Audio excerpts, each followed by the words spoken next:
cuando hablamos de cultura, entonces vos me decías que se tenga un propósito, ¿no? Poder entender, hacer un match con el propósito de la empresa, ser una persona que se cuestiona, o sea, generar una cultura dentro de la empresa, ayudar a la gente a preguntarnos por qué estamos haciendo las cosas, cómo lo podríamos mejorar, qué otros ingredientes crees que son parte de una cultura ideal, ¿no? Ideal, de una buena cultura. Yo creo que ahí está el punto también de capacitación, ¿no? Y no capacitación de mandar a la uni a hacer un posgrado o un máster y nos sacamos a ese empleado fuera un rato de la empresa. No, hablo de conectar con mentores, por ejemplo.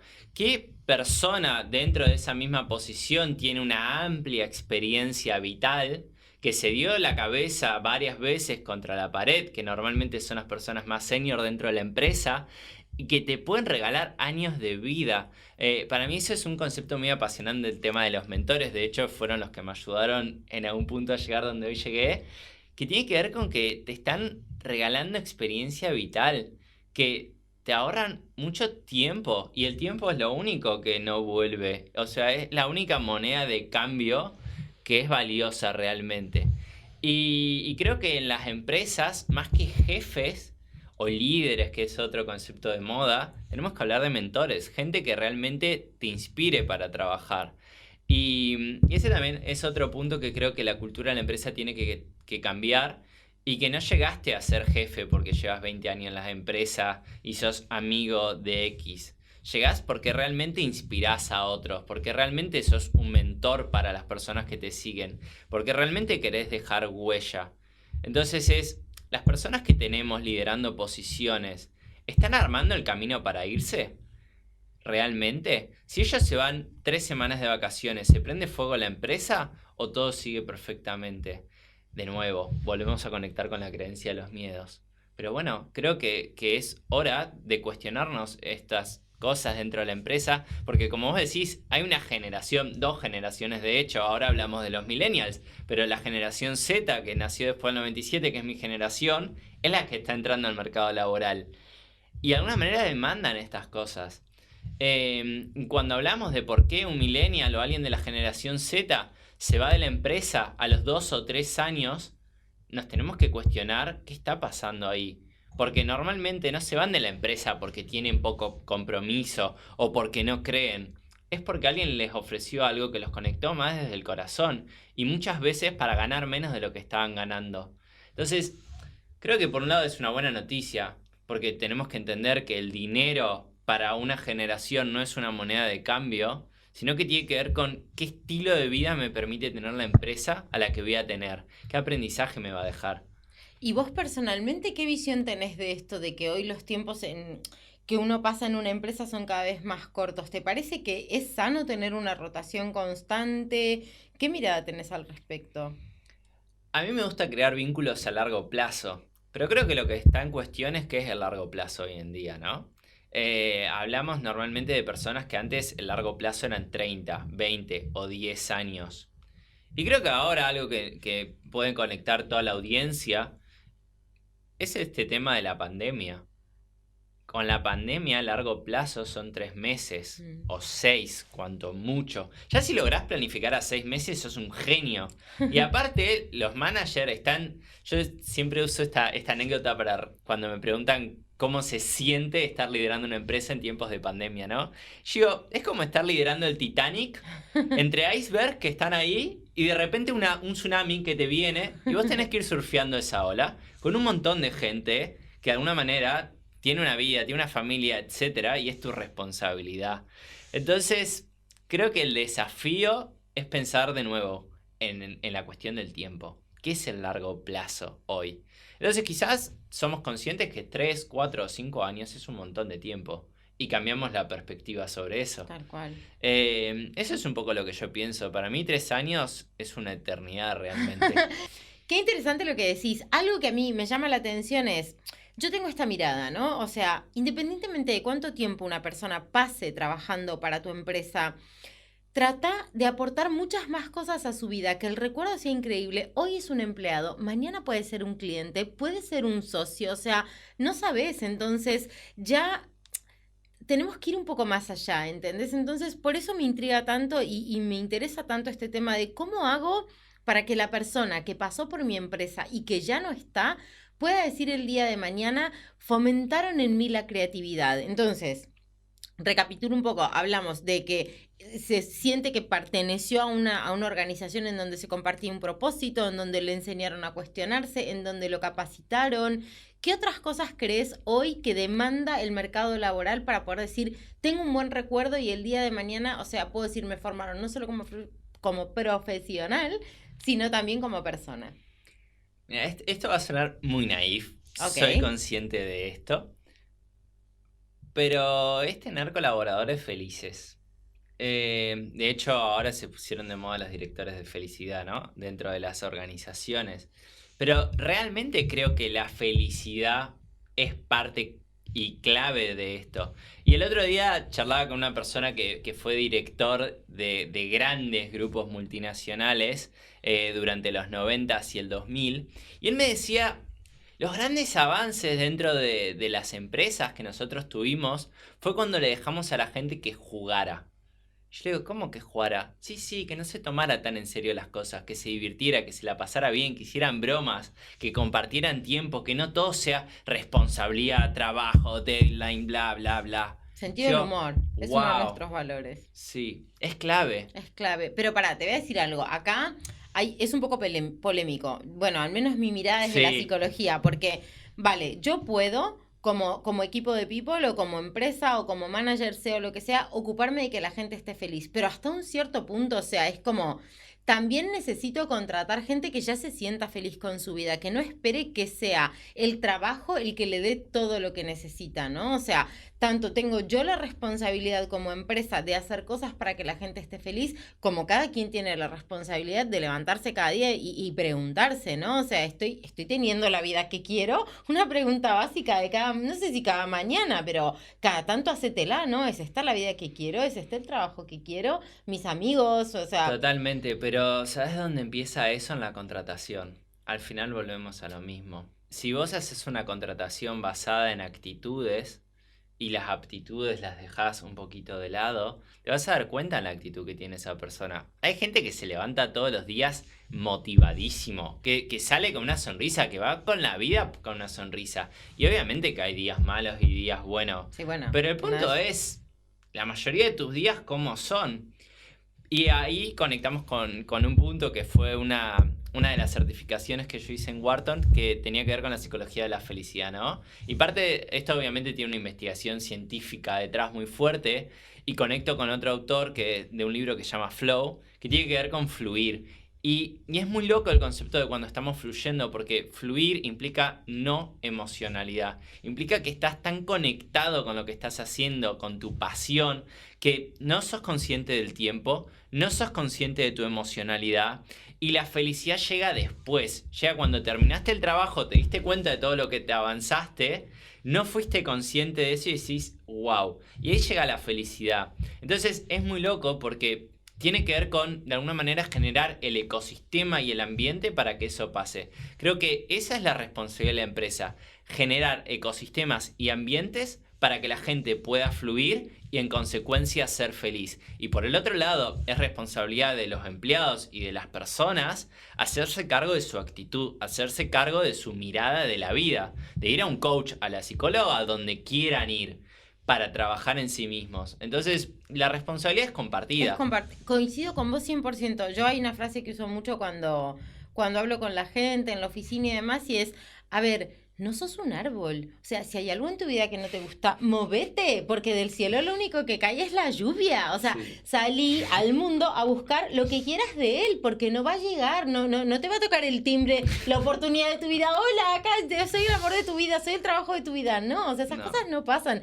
Me hace acordar mucho, tuve una charla con Emilio Duro al respecto de esto, que esto de ser optimista, de la actitud con la que nos planteamos. Yo cuando hago entrevistas siempre miro la actitud, porque digo, hay un montón de cosas, como vos decís, toda la parte de conocimientos duros se puede aprender, te puedo poner un mentor, o sea, finalmente, si vos tenés la actitud y la predisposición, todo va a tomar otro color frente a vos, cualquier reto, o sea, ya no es lo mismo, si sé que puedo, si me animo a más, a salir como de mi zona de confort, yo estoy como muy preocupada y muy ocupada en ayudarle hoy a toda la gente que está en Factorial, por ejemplo, a empezar a pensar outside the box, ¿no? O sea, que mucha gente lo hace, pero digo, tenemos un poco el compromiso desde el equipo de People de formar a la gente también en cosas soft, ¿no?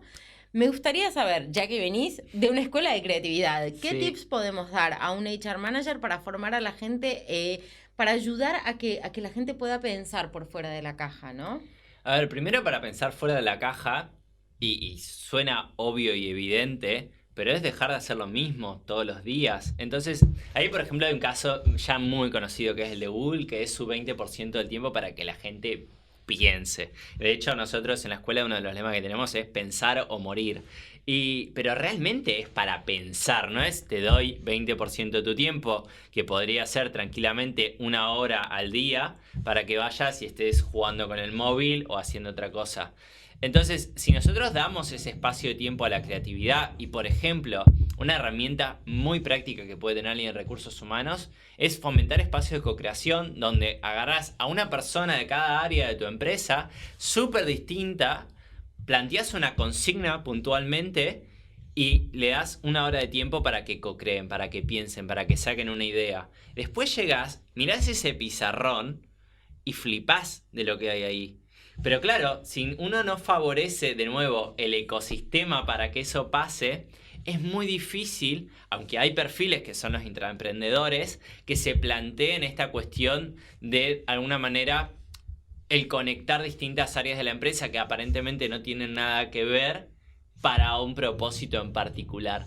Y es una herramienta clave. Nosotros la usamos mucho, por ejemplo, para cuestionar, ya sea cuestiones de procesos internos de la empresa, como también para cada decisión que a veces necesitamos tomar. Decimos, vale, hoy necesitamos, no sé, cambiar un programa. Entonces, armamos una reunión, juntamos, claro, somos una empresa pequeña donde tenemos 13, 14 personas en el equipo y podemos reunirlos a todos en una misma sala y debatir estas cosas. Pero es muy divertido hacerlo aparte, porque de repente hay un montón de cosas que inclusive al equipo que en realidad se encarga de llevarlo se le pueden escapar. Y viene otro de otra área que no tiene nada que ver, que no tiene expertise, que no tiene nada, y te tira una idea y vos decís, ah, mira ahí.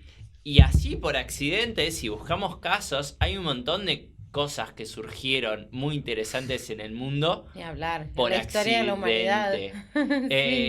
Cosas tontas. Entonces, parte de la invención yo creo que tiene que ver con fusionar. Y acá hay un ejemplo que a mí me gusta mucho, que es cómo se construyeron las valijas con rueditas que hoy teníamos. Era una maleta que a alguien se le ocurrió ponerle una rueda. Conectaron las dos cosas y salió la valija. ¿Por qué? Por una cuestión de necesidad. Porque antes la maleta la llevaban al principio los esclavos y después la gente de servicio que estaba en las casas. Entonces no cargaban con las maletas las personas. Cuando llega la revolución industrial, empiezan los viajes y las personas tienen que volverse un poco más autónomas, ya les pesaba cargar la valija de 15 kilos porque se tenían que hacer cargo de ellos. Entonces a alguno creativamente se le ocurrió que podía fusionar dos conceptos. Y creo que la invención pasa por ahí. Llevado a recursos humanos o a capital humano, como me gusta llamarlo a mí, creo que tiene que ver eso. Fusiona equipo, conectá y ve qué pasa.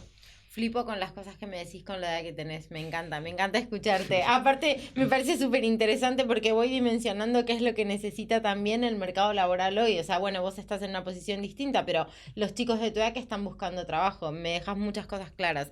Te hago una pregunta. Recién hablábamos y me decías esto de que alguien de otro equipo te dio una idea. Para esto hay algo importante que no estamos mencionando, que es que la gente se sienta libre de poder comunicar lo que siente. O sea, crear un espacio. Habíamos hablado de confianza, ¿no?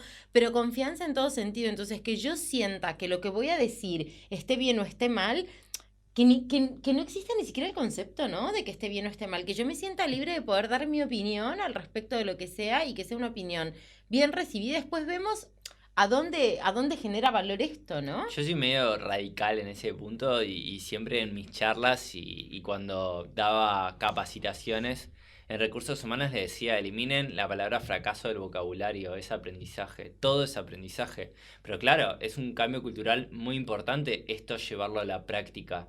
Entonces, el punto es que hay que tener un equilibrio y hay que tener cuidado, porque hay muchas personas que piensan que eliminar la palabra fracaso es libertinaje y que cada uno se puede equivocar 100 veces, pero no, en realidad culturalmente eso implica que te equivoques, tengas un manager que sea un mentor, que te lo muestre en evidencia y diga, yo te sugeriría hacer esto, pero si se te ocurre otra cosa para solucionarlo, genial. Vale, pues estábamos hablando y me parece súper interesante esto que decís de que la gente pueda dar su punto de vista y su opinión, pero para esto tiene que haberse creado un poco como una cultura en la cual yo me siento partícipe y que lo que yo voy a decir va a ser tomado en cuenta, ¿no? Y que realmente no se me va a juzgar por bien o mal, o sea, porque yo pienso, ¿querés motivar la creatividad? Primero como tiene que haber como un canal abierto, rienda suelta, a decir todo lo que se me ocurra, sin que se me juzgue, ¿no? No sé qué te Sí, parece. claro, es que no hay malas ideas. Todas las ideas son buenas a priori y le tenemos que dar esa importancia y esa relevancia. También tenemos que eliminar la palabra fracaso del vocabulario. No hay fracasos, son aprendizajes. ¿Y quién no se equivocó 100 veces antes de darle la buena? Entonces, el Levantamos punto la es mano. si facilitamos eso o no, o pretendemos la empresa perfecta donde todo salga como nosotros queremos y si sale mal lo juzgamos y lo eliminamos y ya está. Aparte, perdón, ¿no? Pero de equivocarse uno aprende. O sea, de equivocarse, de hacer, de no obtener las cosas que uno quiere de la forma en la que las estabas haciendo. O sea, si ves esto desde una óptica de aprendizaje, te fortaleces como persona y ya sabes por dónde sí, por dónde no. Sí, es que el punto es que es clave en, de alguna manera, favorecer eso. Pero ¿qué pasa? De nuevo, volvemos a las personas, que tiene que ver con sus creencias, con sus paradigmas. Entonces, estamos conviviendo distintas generaciones. Hay una generación que se formó en la posguerra, que normalmente son los directores de la mayoría de empresas, que es gente cincuentona, sesentona, que de alguna manera los padres le pegaban una cachetada cuando hacían algo mal, o los llevaban y lo amenazaban con un cinto, porque esa fue la realidad. Que obviamente hoy en día nos horroriza, sí, pero hay que entender que el 90% de lo que somos se crea y se forma antes de los 12 años de edad y hay estudios sobre esto. Entonces, no podemos cambiar la esencia de las personas. Lo que tenemos que aprender es cómo podemos convivir y coexistir con esa diversidad. Y por el otro lado, tenemos una generación que también hay que hacernos cargo, que mi generación es la generación de la inmediatez. Queremos algo y lo queremos ya. Somos muy ansiosos, queremos todo ya, queremos todo bien y no es así. Entonces creo que por un lado la generación de nuestros padres o la generación de alguna manera de top management tiene que aprender a ser más flexible y no a dar con un látigo cada vez que ven algo mal, porque es normal, les pasa a ellos y no pasa nada en admitirlo y no pasa nada en mostrar la vulnerabilidad que uno tiene. Entonces necesitamos managers más vulnerables. Y por el otro lado necesitamos una generación, que es la mía, que sea menos ansiosa, que sepa esperar, que confíen que hay gente que ya hizo un recorrido y se dio la cabeza contra la pared y tiene mucho que enseñarles, porque Google no te enseña todo, y que tienen que aprender a escuchar más. Entonces creo que mi generación falla mucho en escuchar y la generación más grande falla mucho en ser flexible y ser vulnerable. Bueno, ahí hay una oportunidad enorme para cualquier equipo de HR o de People en que identifica que tengo esta generación en los managers y esta generación entrando en el mercado laboral. Entonces, un poco trabajar con las dos áreas, ¿no? Y decir, bueno, a esta generación que está empezando le doy herramientas de autogestión. Y a esta generación que ya, digamos, tiene toda una carrera, le enseño las virtudes de poder, digamos, volcar todo lo aprendido en una persona más joven, ¿no? Aprender un poco a dejar el ego de lado y generar un... Bueno, estás ¿Qué tema, mencionando el ego, ¿no? Que también es un tema y de nuevo conecto a lo que decíamos al principio, el tema de poder. O sea, el tema de sentir que yo soy el jefazo, ¿no? Y porque soy el jefe, todo el mundo tiene que hacer lo que yo digo. Ni en pedo. No, no, ¿por qué? ¿Por qué tiene que ser así? Y claro, mi generación es muy rebelde. Normalmente las personas esto antes lo pensaban, porque no es que no lo pensaban, pero no te lo decían. Y mi generación tiene ese toque un poco rebelde, irreverente, que te lo dice en la cara y los managers quedan así flipando. ¿Y qué le van a decir si en el fondo saben que en parte tienen razón? Entonces, hay uno de los valores que para nosotros en Complot es clave, que es la honestidad. Y la honestidad brutal. A nosotros lo que nos importa es que nuestro equipo sea 100% honesto. Nosotros en todo lo que hacemos somos honestos. Y ser honesto, en algún punto, es lo que permite que haya confianza. ¿Por qué? Porque sabes que el otro te está haciendo transparente. Tal cual. Y también este punto de jugar de igual, ¿no? De dejar los egos de lado, que es lo que vos decías. Tu título no es lo que vos sos. Y tenemos una generación que a los 45 o 50 años hoy en día se está yendo de las empresas, o mejor dicho, las empresas los están yendo porque quieren renovar, que cuando salen de las empresas flipan, porque se acaba el auto corporativo, se acaba la tarjeta corporativa, se acaban los hoteles, se acaban las primeras clases, se acaba un equipo que le dice que sí a todo porque tiene un título y pasa a ser nombre y apellido. Y tienen un gran problema para reinventarse, porque ahí el ego lo tenés que dejar de lado. Y lo que más cuesta y el precio más alto que pagan, y que cuando trabajamos reinvención lo vemos, es primero dejar el ego de lado y desaprender para volver a aprender. Pero cuando lo hacen es un proceso maravilloso. Los mejores mentores que yo he tenido tienen esa edad. Es gente que se fue del mundo corporativo, que logró vencer al ego y que hoy en día juega a la pelota a la par de otro de 20 o de 30 años. Y por ejemplo el libro fue un proyecto que lo co-creé de esa manera. Fueron entrevistas con un mentor que me triplica en edad. Dan, que es el founder de la escuela, me duplica en edad y trabajamos los dos a la par. De hecho, tenemos un escritorio al lado de otro. Y cuando se lo ve de afuera, ¿no? A mí me gusta usar una metáfora que es el padre y el hijo. Y se genera ese tipo de vínculos. Ese vínculo del padre que le quiere enseñar, que le quiere dar un legado, que ya está grande para pelear ciertas batallas y de alguna manera está más tranquilo. Y ese hijo que tiene toda esa energía que quizás él tenía 20 años atrás y que se quiere comer el mundo. Y se conectan dos generaciones que juntas pueden ser algo precioso. El punto es que como empresas y obviamente como HR managers tenemos que favorecer ese punto en común. Porque de ahí, claro, pueden salir cosas muy guay. Tal cual. Qué energía que tenés, Emanuel, ¿eh? Estoy impresionada. De verdad que sí te vas a comer el mundo, vos, escúchame. Como un poco para volver, abrimos tantos temas y yo desde la psicología que me apasiona me siento como una nena en una caja de dulces. Como que no sé por qué tema quiero seguir, pero quiero enfocarme y cerrar un poco el tema de la creatividad. Dijimos cosas súper importantes. Hago un poco un resumen porque te quiero hacer una pregunta importante. Entonces, queremos fomentar la creatividad en nuestro equipo de trabajadores, pues creemos una cultura colaborativa, con un propósito, con gente que se cuestiona, poder brindar espacios de co-creación, la capacitación. Ahora, muy obvia mi pregunta, pero realmente quiero escuchar qué pensás.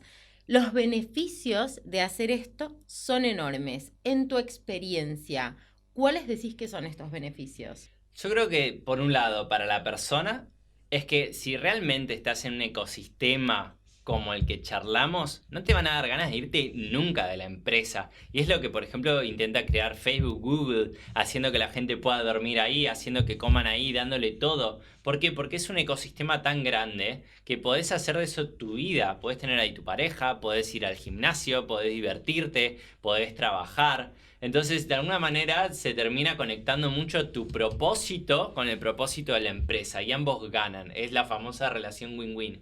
Y creo que para las empresas, el beneficio, y permitime ser un poco extremo, es no quebrar. ¿Por qué? Porque si vos no generás un ecosistema así, te va a pasar lo que les pasó, por ejemplo, a una empresa como Kodak, que hoy en día ya prácticamente no existe. Porque hay dos factores claves para una empresa. Por un lado, obviamente, es el factor económico, ¿no? Pero por el otro lado son las personas. O sea, ¿qué es una empresa? ¿Quién es HP? Son los miles de empleados que trabajan en HP. Entonces, si vos no favoreces un sistema así, te va a pasar que mi generación, en 20 años, que para una empresa no es mucho tiempo, va a llegar a los puestos de decisión. Y cuando lleguen a los puestos de decisión, si no generaste desde ahora ese sistema, no vas a tener nadie que quiera trabajar con vos. Y si no tenés nadie que quiera trabajar con vos, no tenés empresa, básicamente. Tal cual. Me interesa hacerte una pregunta para cerrar, Emma. Sos una persona muy, muy, muy representativa de tu generación. Te escucho tu energía, la forma en la que hablas, lo que pedís, lo que demandás del mercado laboral.